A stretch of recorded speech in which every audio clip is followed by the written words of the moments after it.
Throughout the movie, the characters often seem unwilling to work together and generally behave without camaraderie. Can we attribute their lack of teamwork to the grave circumstances, and should they have been allowed to be there at all?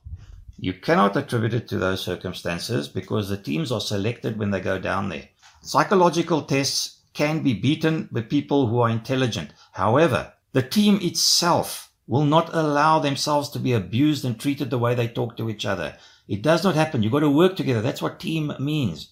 It means you work together. You don't shout and scream at everybody. You don't swear and scream at everybody. If you do, you have to apologize for your behavior. You don't walk around as though you're in charge. Even before any danger has presented itself, Knowles refuses to turn down his music, disturbing Bennings' sleep, and multiple characters berate Windows for not being able to get anyone over the radio. You do not make a noise in the base, especially in the sleeping quarters. People work shifts.